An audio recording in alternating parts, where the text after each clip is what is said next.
Хүүхдүүд та нарт алтан гэвэрт бугын домгийг ярьж өгье.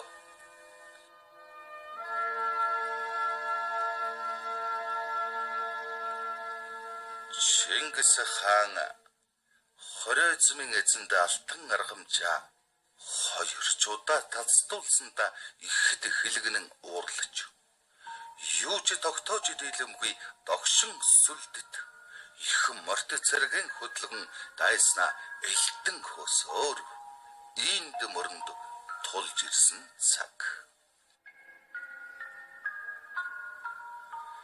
Ийнд мөрөн үертэй байсан тул улсны гармыг товлон их хаанд мэдгдсэн ч Чингис хаан онгон шүтэнийхээ өргөөнд ганцаараа бодлогшрон суусаар л. Өрлөгч анжнууд үл дуурах эзний царайг харан дэмэл холхилдон хүлээжтэй. Ийнд мөрний хөндийг нэлтэн бүргсэн тоо томшгүй олон цэрэг агтмордын тоос бүгчм халуун агарт нь хүн малгүй идээшин дассан сэрүүн сайхан хангайнуудаг онон хэрлэн мөрнөө саргалзан дурсах нь их байлаа. Ингээд их эзний нүдж ихнээс талд нэгэн ороо борж брохол шуумэргэн гурав арлан гуа хадны шивгчин аривн тогсын дуулахыг сонсон амтд дарс шимэн суухта брохол нилээд халамцсан хаан эзэн минь мэддэгч болоосаа хатан онон дон очихсан би богд эзэн минь болгоодөгч болоос буурлижидэн золгохсон дайтан гэхэд дайтлаа биш үү бид дассан өссөн дутгаа мартсан гэж юу бид гэхэд чөмөргөн бор дарсанд согтсон бороо хулмын бос богд эзэн минь өршөө болчмгүй муу хүн бүү сонсог хар дарсанд согтсон хайрт бороо хулмын бос хаан эзэн минь өршөө хармуу санаатан бүү сонсог гэж хэлээд бороо хулыг тайвшруулан найраа үргэлжлүүлэн сууцгаах та алтай хангайнуудаг ариун онон хэрлэн мөрнөн дурсах тутам санан дуулах тусам уярч эхнутах таан эргэж эртхэн очихыг хүсэж гэнэ. Энэ мөрөдлөө эзэн хаантаа хэлж чадахгүй учраас нэгэн арга зохиож үг өвсөжээ. Хаан эзний онгон шүтэн тогсолдны сахиул 2 зэргийг харуул манаатай байх шүн алтан эвэртэй буг хурч ирээд хүний хэлээр эзэн хаандаа хэлээрэ гэлээ. Ганга ийнд мөрөн үерлэж гай гамшиг тохиолдон харин уулус хилэгнэж хамаг олон чин зовн эртхэн нутаг буцвал ээлтэй гэж урамдлаа.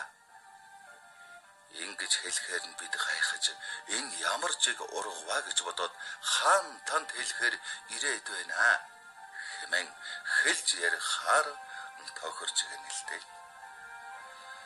Тэрнээс хойш худлаггүй Чингис хаан 9 өрлөг жанчнуудаа өрн ярилцаж суухад бороо хул босч хаан эзэн таны харахнууд сонсох чихний чинь сонор болсон хараат их тогсолдны чинь харуул сахиул дээр нэгэн шөнө алтан эвэртэй буг ирж ийхүү хэлв ганга ийнд мөрөн үерлэж гай гамшиг тарих нь харин уулус хилэгнэж хамаг олон чин зовхон гэж хаантаа хэл гэд хүний хэлээр урамдаа жавлаа гэж сахиул харуул цэрэг сандарч хэлхийг боорч чөмөргөн бид гурав сонсоод танд айлтгаж байна.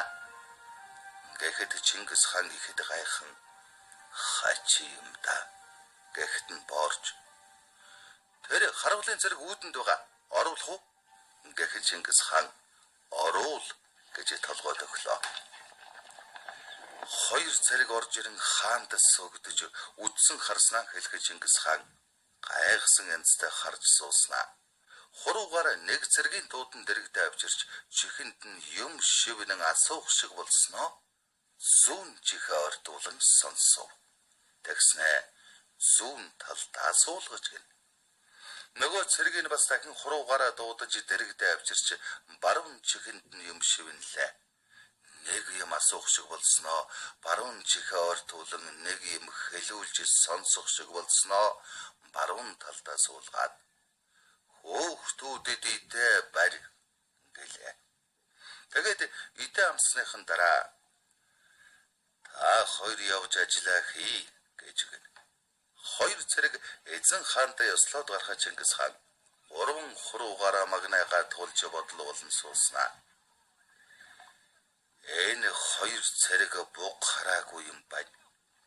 Нэг нь зүүн тийшээ шогшоод явсан гэж байхад нөгөө нь баруун тийшээ давхаад явчихсан гэж байна. Хоёулаа нэг буг харсан мөртлөө хоёр өөр зүгт явсан гэхээр худал болж хараагүй юм байна л да гэхэд бүгд тагчиг болж гинэ. Чингис хаан удатал бодол болж сууснаа.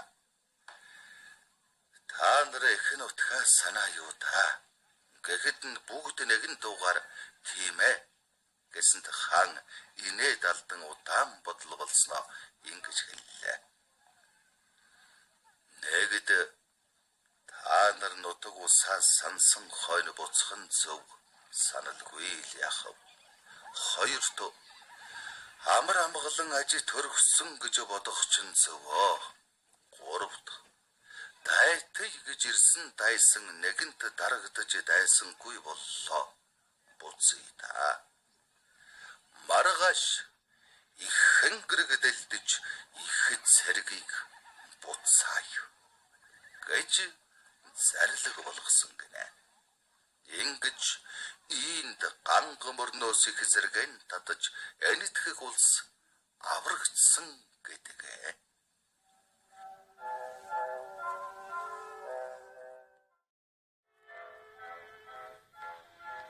Ардын бүтээл сургаал төгсөх гэж байдгүй шиг ардын зохиосон үлгэрүүд дуусах гэж үвэ.